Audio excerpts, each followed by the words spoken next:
Bonsoir à toutes et à tous. Merci de nous retrouver ce soir sur Mercredi Politique.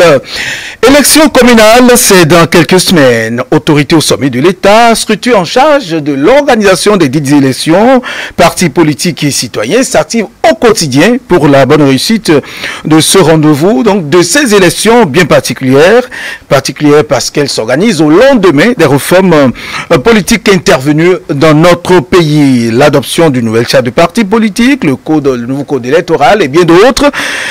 Toute élection communale replonge en tout cas dans la décentralisation, donc élection communale, enjeux et défis pour les citoyens.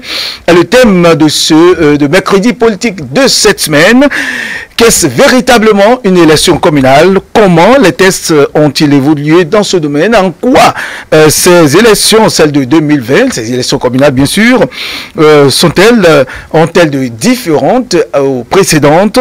La part de responsabilité du citoyen, son rôle, ses devoirs et obligations, la compréhension que chaque citoyen doit avoir de cette élection communale, expert en gouvernance et en des questions électorales. Les juristes sont sur ce plateau pour nous éclairer sur toutes ces questions. Mesdames et messieurs, merci de nous retrouver sur Mercredi Politique une fois encore. Chers invités, bonsoir. Bonsoir. Je suis sur ce plateau monsieur Marino Abelio de Souza. Il est sociologue et spécialiste des questions électorales. Monsieur de Souza, bonsoir. Bonsoir, monsieur. Merci de nous retrouver. Merci de nous rejoindre sur ce plateau. Les téléspectateurs ont ce plaisir de vous revoir sur ce plateau. C'est moi, merci. Très bien.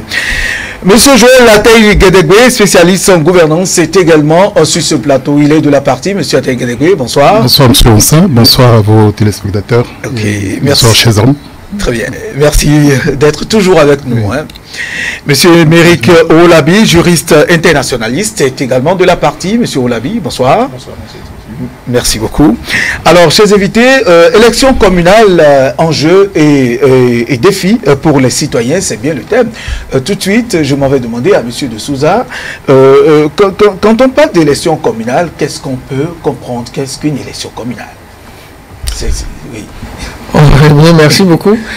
Quand on parle d'élection communale et municipale, dans notre contexte, on doit comprendre simplement que pour promouvoir la démocratie dans son sens le plus complet, on a opté pour la décentralisation, c'est-à-dire rapprocher le pouvoir des populations à la base et de leur permettre de s'auto-administrer à travers des représentants élus.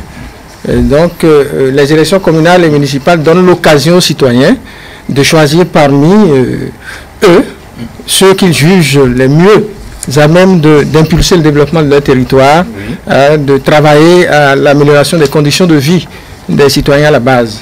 Donc c'est l'occasion pour les citoyens de regarder parmi eux qui désirent avoir ce mandat-là et d'aller accomplir leur devoir civique en votant pour les listes sur lesquelles ils jugent que ces hommes capables d'impulser le développement de leur territoire sont inscrits. Très bien. Alors, monsieur Atay-Guédégué, vous êtes spécialiste en gouvernance. Alors, est-ce que vous avez le pressentiment que les citoyens, la population a la bonne compréhension de ces élections communales et municipales? C'est pas sûr. C'est pas sûr, même si depuis 2002, nous élisons des conseillers communaux et que ça devrait être entré dans la routine.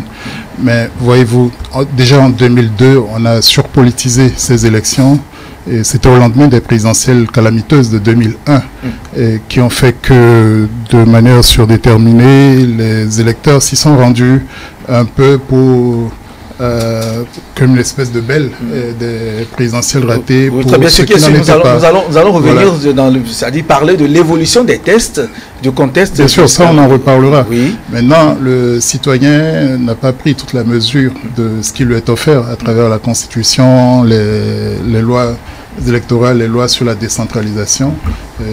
On en reparlera également, parce que M. de Souza disait que c'est le prolongement de la démocratie, ou c'est plutôt la concrétisation de la démocratie par le rapprochement des élus, des populations. Oui, dans les textes, tout y est, mais on peut penser que le citoyen tarde à s'approprier l'esprit de la décentralisation, et quand bien même les politiques ne font rien pour l'y aider sérieusement. Voilà, toujours est-il que cette élection offre a priori une chance aux citoyens de rentrer à nouveau dans le jeu, et surtout du point de vue de la gouvernance, c'est une occasion de tester, en tout cas, le degré de participation des citoyens. C'est un premier pas en démocratie. Et si le citoyen ne participe pas, je ne sais pas comment on peut avoir des élus, des dirigeants, comment on peut donner même sens à la démocratie. Il est fondamental donc que le citoyen participe pleinement et ait à cœur de se saisir de ce qui relève de ses attributions dans ce cadre-là. Très bien. Alors, monsieur Oulabi, si on parle des citoyens, de leur compréhension, et on a certainement compris qu'il y a un problème. Selon vous, qu'est-ce qui justifie cela, le fait qu'on ne sent pas forcément que la présence, c'est-à-dire l'engagement du citoyen dans le processus électoral communal surtout? Oui, c'est un fait. Cela peut s'expliquer par le fait que les citoyens ne sont pas davantage associés à la gouvernance. Ils ne sont pas associés à la gestion de la chose publique au niveau local. Ils sont toujours vus par les politiques comme un instrument, comme du bétail électoral, et on ne leur fait pas comprendre en fait l'intérêt que c'est réellement que la décentralisation et la participation citoyenne à l'action communautaire à la base.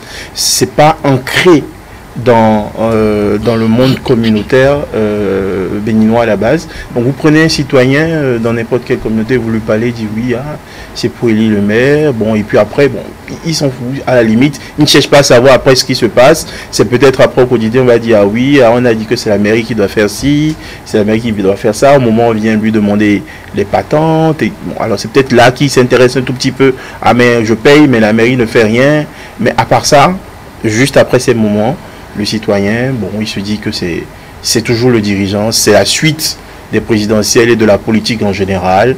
Bon, lui, bon, il vit son quotidien, il a son pain, il se débrouille, et puis bon, ça va comme ça, quoi. Donc, il y a un problème de communication, d'éducation civique à la base qui manque, et qui fait en réalité que le citoyen qui doit être le plus regardant sur ces questions de société, sur les questions que doit pouvoir gérer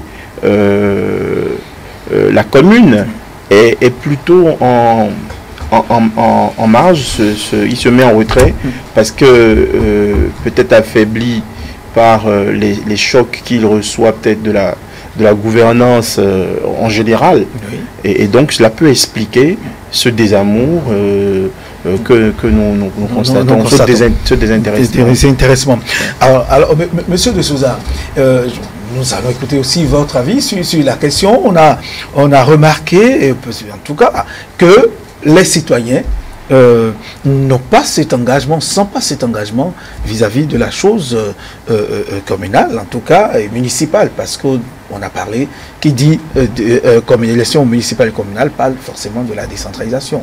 Et alors, selon vous, qu'est-ce qui explique ce désengagement, ce désintéressement des citoyens?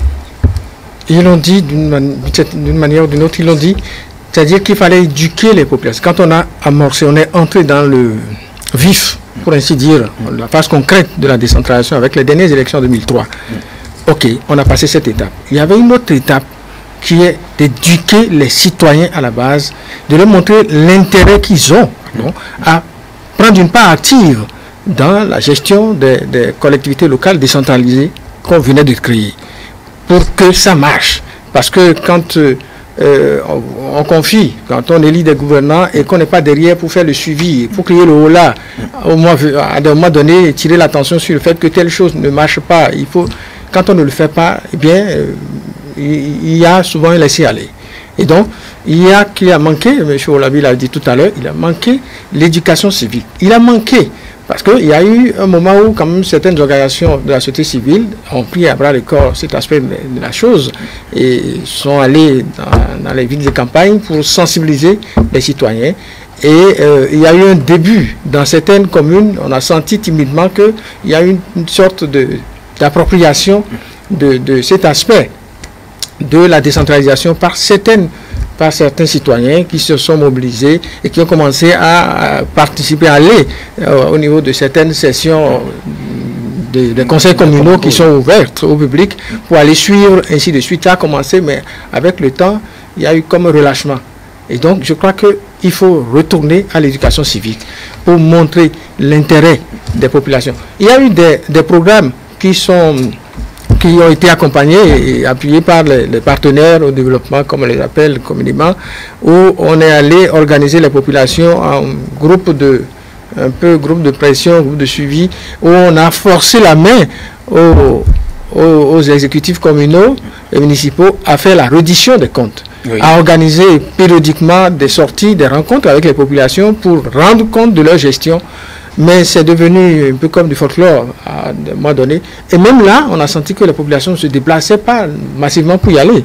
C'est les ONG organisées en cadre de concertation et autres qui, à des moments donnés, ont essayé de suppléer aux citoyens pour aller participer et autres à y rendre compte, parce qu'il y avait des programmes qui accompagnaient ça. Donc, je crois que ce qui explique fondamentalement, c'est qu'ils n'ont pas perçu l'intérêt.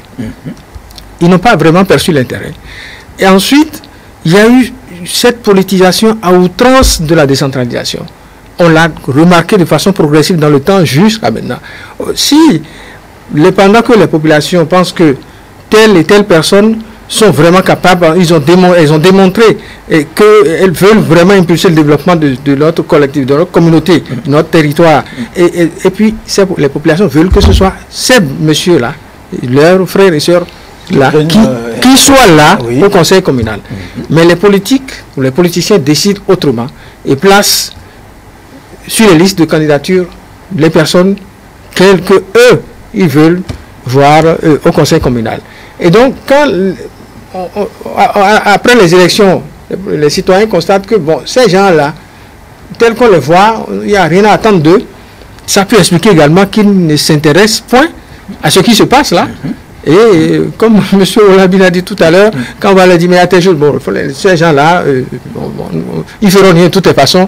On attend les prochaines élections pour faire ce qu'il faut. Et donc, pour compléter un peu ce que... Un instant, M. Adessou n'a pas fini? Oui, voilà, pour enchérir un peu ce qu'ils ont déjà dit par rapport à ce qui explique ce désintérêt au niveau des populations. Voilà, c'est les idées que je peux apporter. D'accord, M. Olabi, oui. J'aimerais aller dans le même sens et aller plus en profondeur pour marquer le désintérêt. Inviter les populations à venir assister à des séances de reddition, oui. Mais en amont, qu'est-ce que vous lui avez présenté? Est-ce que vous lui avez dit, voici ce qu'on veut faire, voici le programme quinquennal, voici le programme trimestriel, voici les secteurs dans lesquels nous voulons intervenir? Est-ce que cela attire votre sentiment? Est-ce que vous avez des préoccupations particulières dans telle localité? Est-ce que la remontée des difficultés de la population à la base est faite aux conseillers municipaux qui vont rendre compte aux conseillers communaux? Est-ce qu'il y a réellement des conseils de quartier qui se tiennent et qui permettent à la population à la base de chaque quartier de venir exprimer leurs problèmes et pour qu'ils se sentent concernés? Non. Et vous organisez votre reddition, vous leur demandez de venir, ils ont quel intérêt réellement à venir, parce qu'en temps vous ne les avez pas consultés pour savoir ce dont ils ont besoin à la base. Donc du coup, ça peut marquer davantage le désintérêt. C'est ça. Alors, oui, dans le même sens, c'est-à-dire lors de l'élaboration des plans de développement communaux ou autres, les PDC, ils essayent d'aller au contact des populations au niveau des arrondissements pour demander quels sont vos besoins et autres. Ils demandent. Est-ce que c'était de façon formelle? Mais quand ils demandent, non, ils organisent ça quand ils veulent et comme ils veulent. Et les populations, les citoyens qui se sentent intéressés font le déplacement. D'abord, ils ne prennent pas souvent la peine d'informer largement les gens pour que tous les citoyens soient informés, parce que j'ai été au niveau professionnel, j'ai été au contact des populations dans le cadre des projets qui appuient les groupements de femmes et autres. Et entre autres choses qu'on leur enseignait à l'époque, c'est de s'organiser pour être présente à ces rendez-vous-là de façon systématique. Et donc, quand ça se passe, vous demandez, mais on n'a pas appris. Donc, l'information, la communication ne fonctionne pas toujours. Mais quand il recueille les besoins des populations et qu'il retourne pour aller, il confie ça à des consultants ou des cabinets, et qu'ils sortent maintenant ce qu'ils veulent. C'est eux qui font le tri, qui décident que ça va être plutôt ceci et non ça. C'est-à-dire, il y a eu comme un arbitrage qu'ils font, mais quand ils ont le document maintenant, comme il vient de le dire, ils n'ont pas le réflexe de retourner. Voilà, quand on a fait ce travail, on a sorti un document qui va nous servir de guide pour les actions de développement qu'on va mener, et voilà ce qu'on a retenu. Pour que chaque quartier et autres là, arrondissement, les citoyens puissent savoir à quoi s'attendre pendant ce quinquennat-là par rapport aux actions qui doivent être menées et organiser le suivi. Et c'est les ONG qui essayent, enfin les cadres de concertation qu'avec les partenaires, on a essaimé un peu partout, c'est ceux qui animent ces cadres-là qui font l'effort d'aller vers l'administration pour demander le document, quand ils finissent par l'avoir pour pouvoir organiser le suivi et autres là. Donc, c'est ça, il n'y a pas un retour pour dire aux populations, voilà, et c'est pour appuyer sur le dit, pour qu'au moment venu, on puisse leur dire, bon voilà, nous avons fait ci, et quand vous suivez la façon dont les réductions de comptes se font, quand ils viennent là, bon voilà, on a fait ci, on a fait ça, on a fait ci, on a fait ça, on a dépensé ci, on a dépensé ça, et les citoyens n'étant pas organisés comme il faut, pour dire, mais voilà, qu'est-ce qu'on avait prévu faire, voilà. Et ce que vous avez fait là, de quelle manière ça a été fait.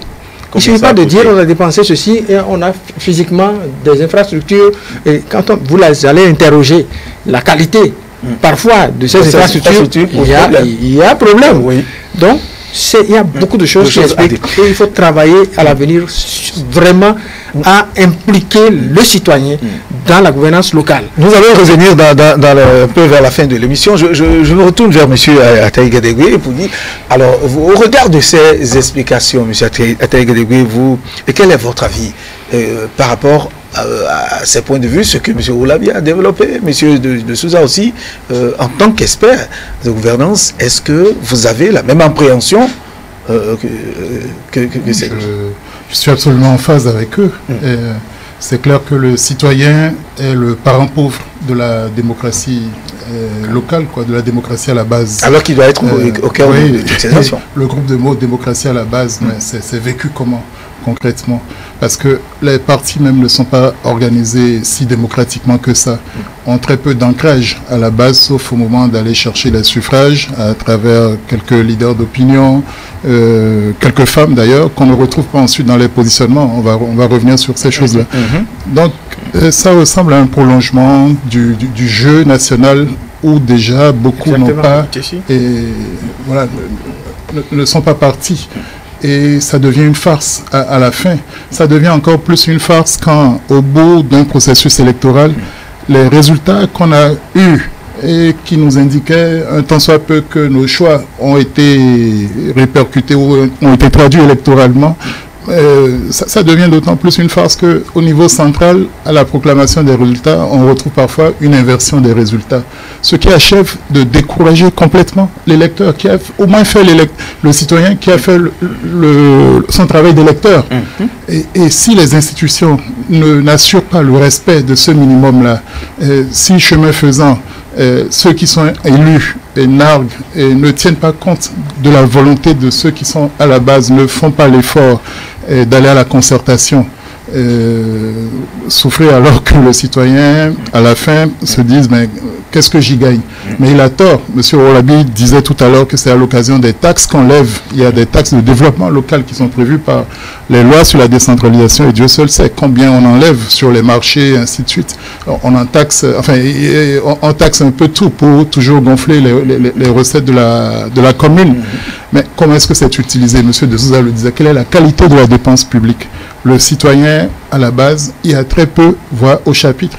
C'est éventuellement quand l'équilibre des forces politiques est relativement assuré et qu'on peut essayer au nom des populations d'invoquer telle chose, telle réalisation à faire, ou par des jeux d'intérêt, des alliances, il faut absolument réaliser telle chose. C'est en ce moment qu'il y a un peu cette pression ou cette remontée de ce que serait la volonté des populations à la base. Et réellement, nos concitoyens ont tort, ou alors nous ne faisons pas suffisamment de toute façon pour qu'ils sachent qu'ils ne doivent pas se désintéresser des élections en général, mais encore plus des élections communales.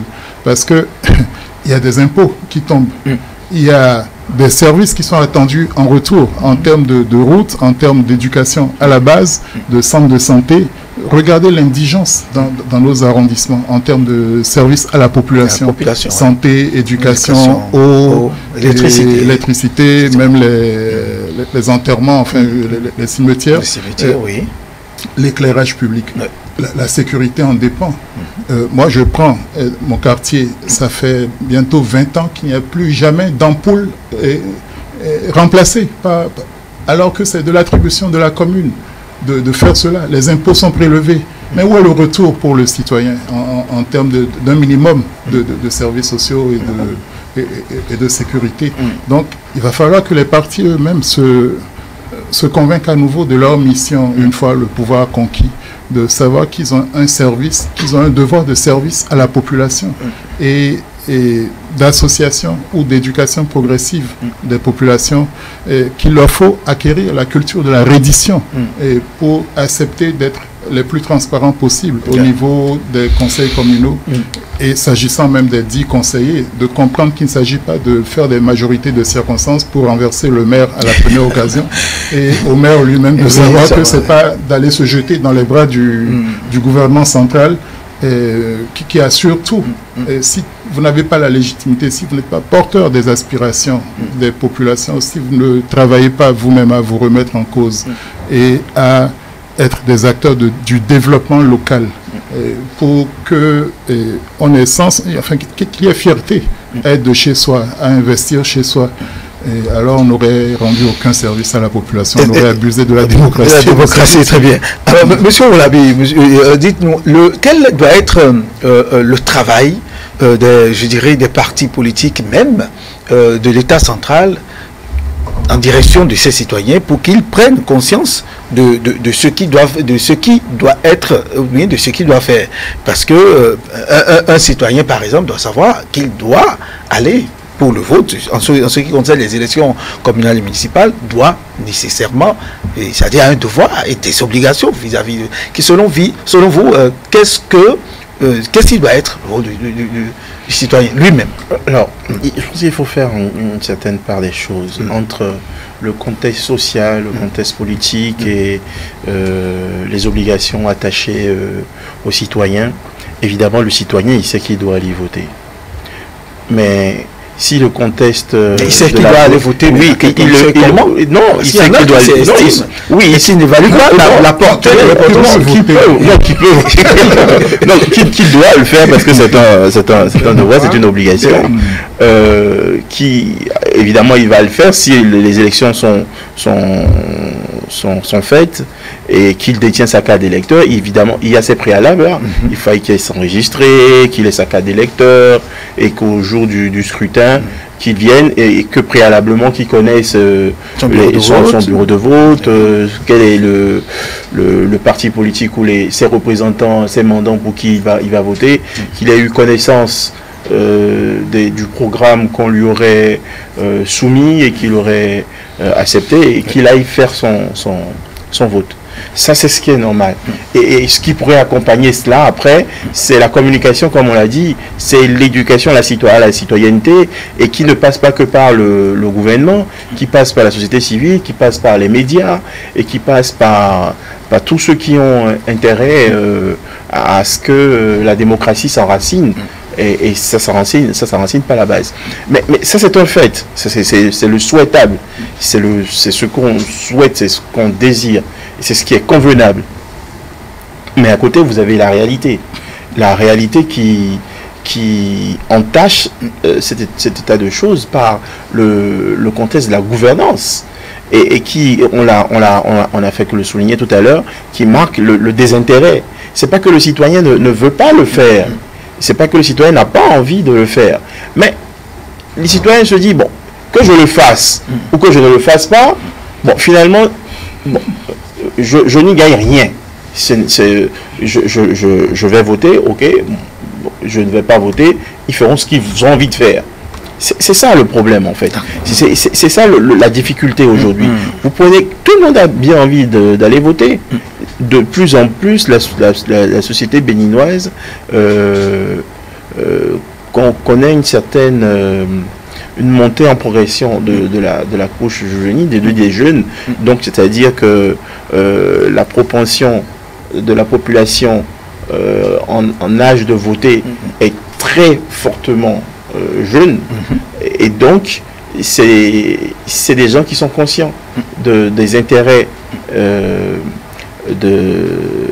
de leur vie, évidemment de leur vécu en société, que cela dépend de la gouvernance et tout cela.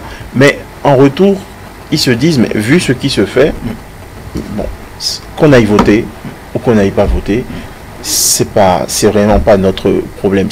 Et cela est marqué, quand je parle du contexte politique, cela va être encore un peu plus délicat avec les dernières élections que nous avons eues. Nous avons parlé d'élections inclusives ou non inclusives, où il y a eu vraiment une forte abstention de la population que nous avons remarqué.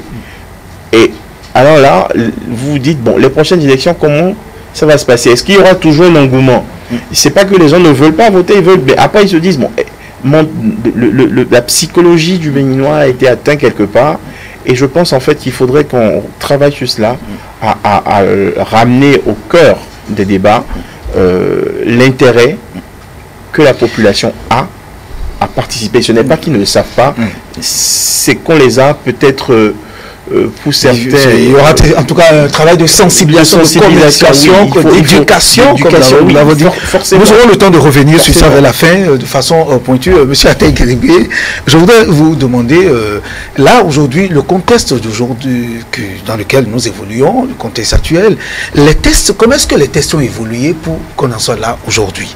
Les tests sur la décentralisation, les différentes élections, nous voulons déboucher là sur la particularité de ces élections que nous allons connaître le 17 mai prochain.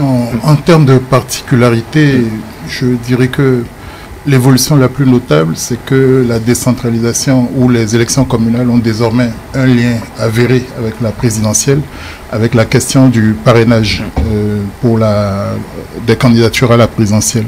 C'est-à-dire que les maires qui vont émerger des élections communales sont fondés, comme les députés, à accorder leur signature comme parrain. Je crois qu'on a 10% de l'ensemble des députés et maires.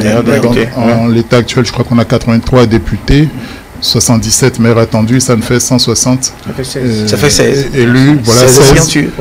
Donc pour des partis d'opposition ou des partis qui ne se sont pas retrouvés à l'Assemblée nationale la dernière fois et qui ambitionnent quand même d'avoir un candidat autre que le sortant, peut-être que, ou de manière certaine, ça devient un enjeu crucial que de gagner des mairies qui pourraient assurer la candidature de celui qu'ils auraient identifié. Donc ça, c'est l'enjeu le plus visible et le plus politique, malheureusement. Au-delà de ça, c'est que les partis sont désormais pleinement obligés d'avoir des candidatures dans les 546 arrondissements que compte le Bénin. Ce n'était pas le cas par le passé. Un parti où on pouvait choisir de n'être candidat que dans un arrondissement ou dans certains. Désormais, il faut être partout au Bénin. Donc, nouveauté assez cocasse à observer. Oui. Et puis enfin, mais ça date du code électoral de 2013 déjà, évolution qui a éliminé les candidats indépendants de l'élection communale. On parlait de démocratie à la base, de possibilité d'identifier vraiment à la base des gens auxquels la population fait confiance, qu'elle a vu à l'œuvre et dont elle attend par la proximité, par la compréhension des problèmes locaux et qui se servent des leviers de la décentralisation du pouvoir local pour transformer leur vie. Cette possibilité-là, on l'a un peu perdue parce que les députés votant le code électoral ont voulu dégager tout ce qui était indépendant des partis. Donc ça a été renforcé et il faut nécessairement être d'un parti politique pour même être élu local, et donc comment on appelle ça, délégué de quartier ou de village. C'est pas de ça qu'il s'agit pour l'instant, mais la circonscription électorale demeure l'arrondissement.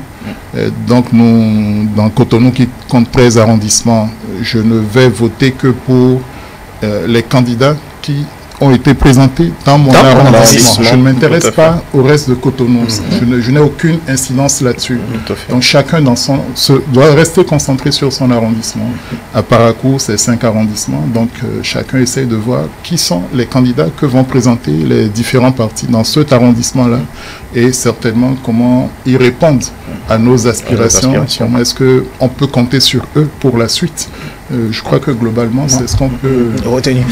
Alors, Monsieur de Souza, est-ce que tout ceci présenté, certainement que vous avez quelque chose à dire? Oui, je voudrais compléter l'autre particularité, c'est que pour être éligible à la répartition des sièges, il y a le fameux seuil de représentativité de 10% des suffrages émis au niveau national. Il faut qu'une liste, avant de participer à la répartition des sièges, franchisse cette barrière-là. Et ça, comme particularité nouveauté, ça va amener des problèmes. Je ne sais pas, j'ai l'impression. Et là, vous répondez directement à ma question, parce que je m'en fais de vous demander. Est-ce qu'aujourd'hui, comment est-ce que vous appréciez tout ceci? Est-ce que c'est possible, c'est réalisable? Est-ce que les partis, c'est vrai, tout le monde est déjà tout le monde s'est lancé dans le jeu, mais il faut se poser la question, comment est-ce que ça va se passer? Ça répond réellement à nos réalités aujourd'hui pour qu'on soit vraiment un véritable pays politiquement bien assis. C'est un choix fait à dessein, en fait, par ceux qui ont voulu de cet environnement, ce nouvel environnement partisan que nous avons désormais. Un choix fait à dessein pour obliger les partis politiques à aller dans de grands regroupements. Parce que si vous êtes parti, il y a des partis, il y en a qui ont compris, qui ne seront pas à la hauteur et qui ont fait marche arrière.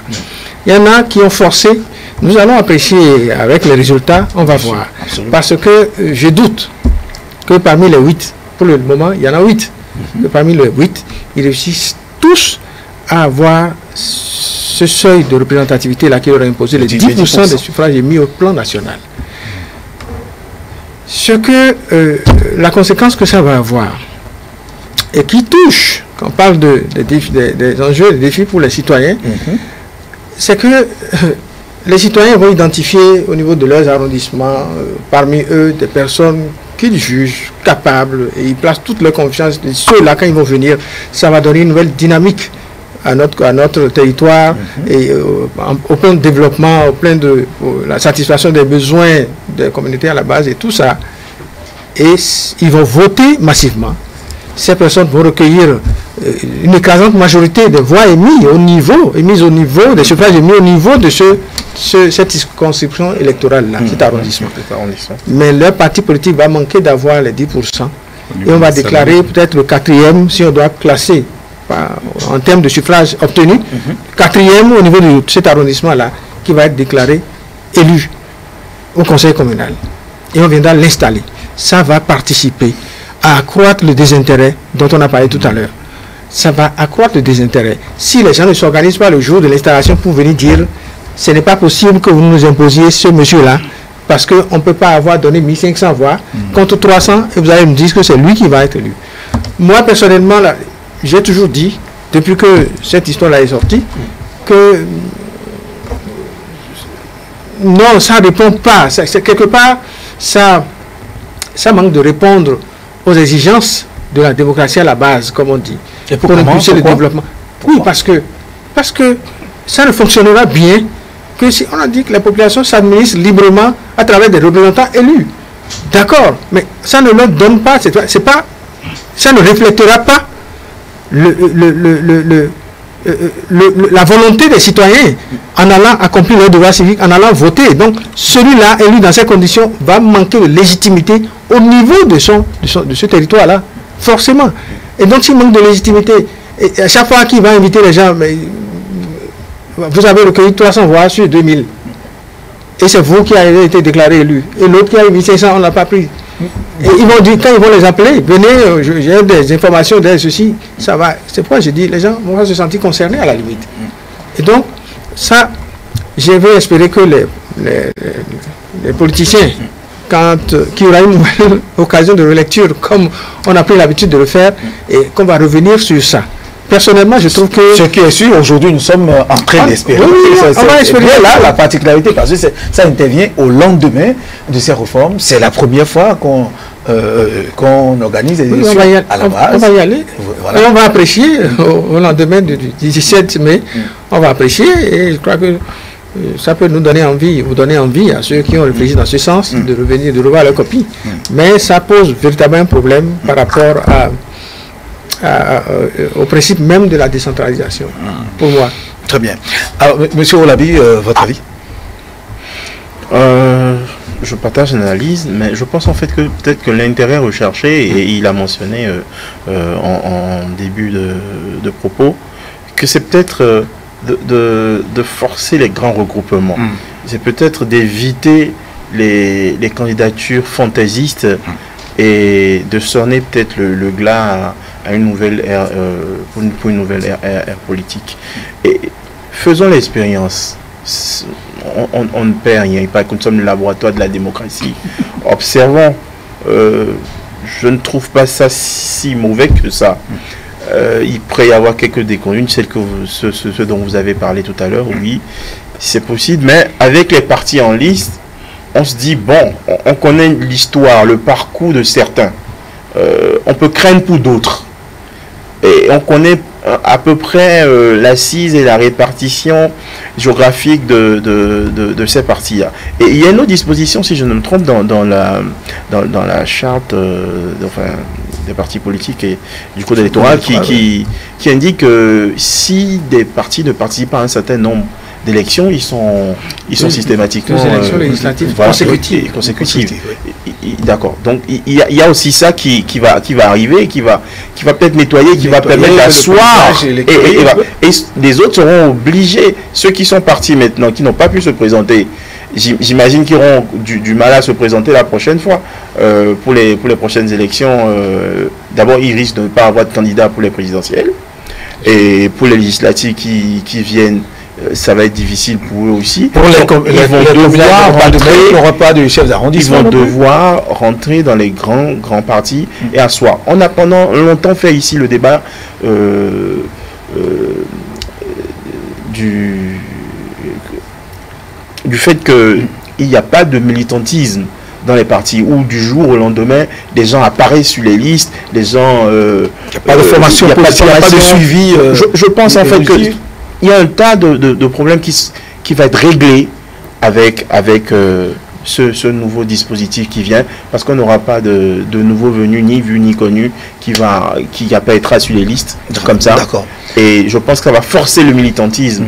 Ça va forcer le militantisme de la base jusqu'au sommet désormais. Mais je vois les choses sous cet angle-là. D'accord. Monsieur Taïgedeboué, est-ce que le citoyen aujourd'hui est conscient de ces particularités par rapport à ces élections? Comprendre ces différents points? Définitivement non. Parlons même des responsables des partis. Oui. Combien se sont élevés à ce niveau-là de compréhension? On l'a vu pour les dernières législatives, c'est chemin faisant que certains ont commencé à se rendre compte de la direction qu'on prenait et de ses conséquences. Il en est de même pour ces communales-là. Disons que c'est pour la suite qu'il faut espérer appeler à tout un travail de formation, d'appropriation. Et dans la prévention des conflits, réellement, il y a urgence dans la mesure où l'électeur à la base n'a que faire de vos textes à un certain moment. Si vous n'avez pas pris la peine de bien l'imprégner de ce que la loi a prévu et de ce qu'est de ses devoirs, et à savoir aussi jouer le jeu de la légalité. Mais c'est difficile. C'est dans 546 arrondissements ou circonscriptions. Donc c'est autant de foyers et qu'il va falloir suivre pour qu'il y ait une espèce d'isomorphisme, enfin d'identité entre les résultats qu'on va trouver. Bref, qu'il y ait de la légitimité pour ceux qui seront élus. Les biais, il y en aura forcément avec ces 10% là. Et espérons qu'il ne soit pas plus important que le reste et que petit à petit on corrige dans le sens de ce que M. Roulabil a dit. Et tout ne viendra pas par enchantement, par les textes, sans l'effort des hommes, sans l'effort des acteurs pour jouer le jeu. Et nous avons mal joué, nous avons souvent mal joué avec les instruments de la démocratie qu'on a eu. On en parle, on a eu des partis uniques régionaux, on a eu des partis, chacun a compris qu'en faisant son parti, même au niveau d'un arrondissement, ça lui suffisait pour émerger. Et donc les gens jouaient dans ce sens-là. C'était un petit jeu qui ne nous a mené nulle part que dans l'impasse dont on essaye de sortir maintenant. Donc il va falloir qu'on s'y mette, qu'il y ait cet effort pour reconstruire quelque chose qui tienne, qui ait de la gueule. Et c'est chemin faisant qu'on va évaluer la pertinence de tout ce qui a été mis en place ou pas, en tout cas qui se fait relativement à marche forcée, mais parfois le changement ne peut s'obtenir qu'à ce prix. Et donc les partis politiques, M. De Souza, les partis politiques ont forcément un rôle de sensibilisation, d'ailleurs par rapport à ces risques et tout, ils ont un travail de sensibilisation à faire à l'endroit des partis, donc des citoyens que nous ça, absolument, et d'émulation pour aller au-delà des 10%. C'est leur devoir. Ça fait partie de leur mission. Ça fait partie de leur mission. Oui. Et j'ai l'impression, je ne sais pas s'ils ont réellement compris l'intérêt pour eux-mêmes de faire ce travail-là. Parce que les citoyens qui regardent la liste dans son arrondissement, sur la circonscription électorale, et qui dit, bon, cette liste-là, toute personne, mais qui sait qu'il y a un autre qui est bien dans une autre circonscription électorale, et dont il peut souhaiter l'élection. Il ne sait pas que, même si celui qu'on a placé là, sur la liste de sa circonscription électorale ne l'intéresse pas, en allant voter quand même, qui donne chance à celui qui est dans une autre circonscription électorale et dont il souhaite bien le succès, que son vote-là peut aider à l'élection de l'autre. Le vote pour son parti-là peut aider. Donc il va se dire, bon, celui-là, il va vaquer à ses occupations à la maison, il ne va pas voter. Alors que pour réunir les 10%, ils doivent travailler, ils doivent informer, sensibiliser les citoyens à la base sur ces dispositions-là. Bon, ça ne les a jamais intéressés. C'est la société civile qui essaie de suppléer aussi bien aux partis politiques qu'à la Sénat, puisque la Sénat a dans sa mission de participer, de faire la vulgarisation des tests. Ils ont toujours dit que la Sénat n'a jamais pu réunir les moyens pour ça. Et donc, la dernière fois, ils ont insisté encore, ils n'ont jamais pu réunir. C'est les partenaires au développement qui appuient certaines ONG. Mais combien de partenaires acceptent d'investir dans les élections locales, communales, municipales? Il n'y en a pas beaucoup. Et donc, Monsieur De Souza, il faut préciser que les partenaires appuient les efforts que font les ONG. Les ONG vont beaucoup de leur poche, de leur temps et de leurs ressources. On ne le dit pas suffisamment. On ne le dit pas, merci, c'est vrai. Ils viennent appuyer ce que nous essayons de faire, parce que je suis bien dedans. Et donc, ce travail va manquer. Et il y aura comme, à la fin, quand les résultats vont être proclamés, les citoyens vont se dire, mais qu'est-ce qui s'est passé? Et ils vont se demander, mais qu'est-ce qui s'est passé? Et ça peut susciter quelques remous. D'accord. Voilà. Donc, il y a ce travail-là qui incombe aux partis politiques qui ne le jouent pas suffisamment. On peut espérer qu'avec le nouvel environnement partisan, avec les nouveaux tests, avec les grands regroupements, et puis les tests ont imposé aux partis politiques de mettre en place des écoles des partis pour former les militants. Et si la loi sur le financement public des partis politiques est entrée dans sa phase concrète, active, et avec ces moyens, on peut espérer que du travail, ils vont commencer à s'essayer à faire mieux sur ce plan-là. Monsieur Olabi, alors donc la sensibilisation, le travail des partis politiques par rapport à toutes ces nouvelles dispositions, ils ont tout intérêt. Il faut le savoir. Parce que ça, est-ce que ça se fait? Non, mais je pense qu'il y a certains qui ont pris la mesure de la situation et qui sont en train de travailler et qui mettent en place des cellules d'arrondissement, des cellules de quartier, qui travaillent à intéresser. De formation, d'information. Je pense qu'il y en a certains qui sont en train de s'activer sur le terrain, j'en ai vu, de différents bords, qui s'activent et qui vraiment sont sur le terrain, comme on le dit, et qui forment la population, qui essaient d'informer plus ou moins la population. Donc je pense qu'ils ont pris la mesure de la situation. Et que mais dans le même cas, il y a d'autres qui sont là, qui sont attentistes et qui seront surpris. Les 10% ne vont pas s'obtenir comme ça se faisait avant. Donc ça force aussi les partis à se bouger. Ça ne suffira plus. Et je ne suis pas sûr. Je pense que lors des dernières élections présidentielles, ça avait commencé déjà par sortir. Et même pour les législatives, ça s'est présenté davantage. L'achat des votes commence par reculer de plus en plus, moi j'ai constaté. Et donc, du coup, il faut convaincre les gens maintenant. Absolument. Il faut convaincre les gens. Parce que j'ai remarqué quand même ce recul.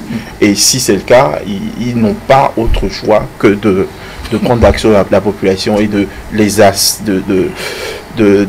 les mener vers leurs idéaux. Voilà. Monsieur Ataïke, oui.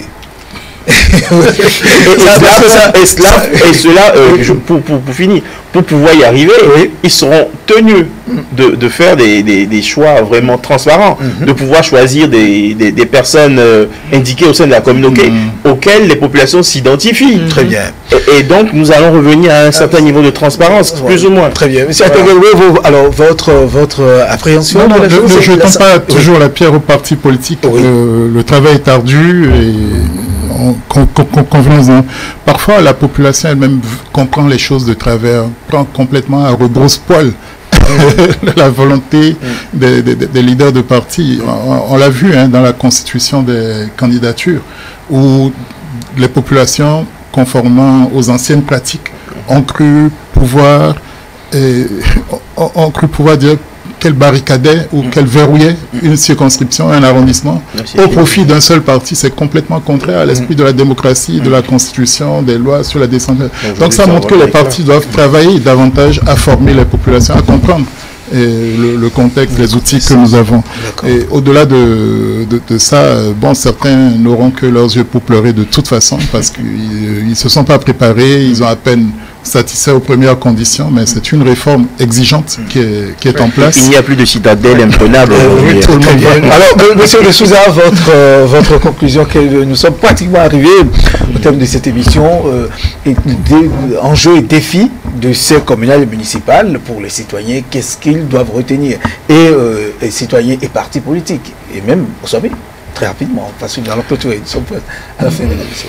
Je voudrais souhaiter que ces élections qui vont permettre de mettre en place, ça va être la 4e mandature des conseils communaux et municipaux, et que ce soit pour les citoyens l'occasion de donner une nouvelle dynamique aux conseils, aux collectivités locales décentralisées, une nouvelle dynamique par le choix des gens qui peuvent réellement travailler, qui sont portés par, le développement de leur territoire, qui peuvent vraiment œuvrer à l'amélioration des conditions de vie, qui peuvent, selon les enjeux de la décentralisation, travailler à la promotion de la démocratie locale et du développement, de la démocratie à la base et du développement local.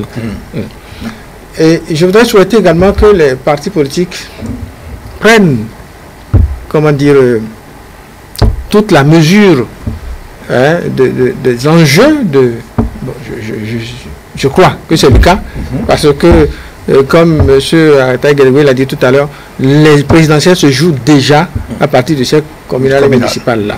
Et donc qu'ils fassent le travail qu'ils doivent faire pour impliquer davantage les citoyens. Je voudrais souhaiter enfin que les candidats, les personnes qui vont être élus, les citoyens qui vont être élus pour constituer les conseils communaux et municipaux de la 4e mandature travaille à impliquer, à diminuer ce désintérêt au niveau des citoyens quant à leur participation, à la gestion des affaires publiques au niveau local pour davantage de résultats. Très bien. Monsieur Olabi, 30 secondes, parce qu'ils sont pressés. Non, je ferai les mêmes vœux que mon prédécesseur. Et je dirais que la prochaine mandature promet quand même. Ça, pour moi, ça promettra parce que avec la dynamique de lutte contre la corruption menée par l'État, le gouvernement central et les dispositions en général dans lesquelles s'intègre la nouvelle gouvernance au niveau de l'État central forcera obligatoirement, pour ma part, les dirigeants, les futurs dirigeants communaux à rester plus ou moins droits dans leurs bottes. Très bien. Pour que enfin émerge une réelle gouvernance locale à la base. Ok, merci. Monsieur Atekirigwe, votre conclusion? Bon, nous sommes à la veille d'une élection, un cas qui est consécutive à un processus plus douloureux, plus calamiteux. Donc faisons en sorte de montrer que nous avons tiré les leçons de notre passé lointain comme récent pour réamorcer une ère plus vertueuse en matière de processus électoraux. La Sénat, qui a été institutionnalisée, qui est désormais pérenne, n'a pas d'excuses. On l'a même dispensé du couplage des élections locales avec les communales, donc elle doit pouvoir nous donner la meilleure copie possible par des agents électoraux de qualité et par un dialogue conséquent avec les acteurs, de sorte que la confiance règne entre les partis, la Sénat, entre les électeurs, la Sénat et la Cour suprême. Je crois que c'est un nouveau départ que nous devons tous essayer de prendre pour aboutir à ce que mes prédécesseurs ont souhaité. Merci à vous, chers invités. Merci. Enjeux et défis pour les citoyens en ce qui concerne les élections communales et municipales. Nous l'avons compris. Ça passe forcément par la communication, l'éducation, la sensibilisation, parce que ces élections sont bien particulières et différentes de celles que nous avons vécues par le passé. Merci à vous, chers invités. Je rappelle que M. Mariano Abelio de Souza est sociologue, spécialiste des questions électorales. Il était sur le plateau. Joël Ataï Guédégbé, spécialiste en gouvernance, était également de la partie Emery Wolabi, juriste international. Ensemble, ils ont essayé, comme vous l'avez suivi, d'apporter leur grain de sel à ce sujet. Nous aurons le temps d'en parler davantage. Mesdames et messieurs, c'est donc la fin de mercredi politique de ce jour. Merci de nous avoir suivis. Très bonne suite des programmes sur ETélé.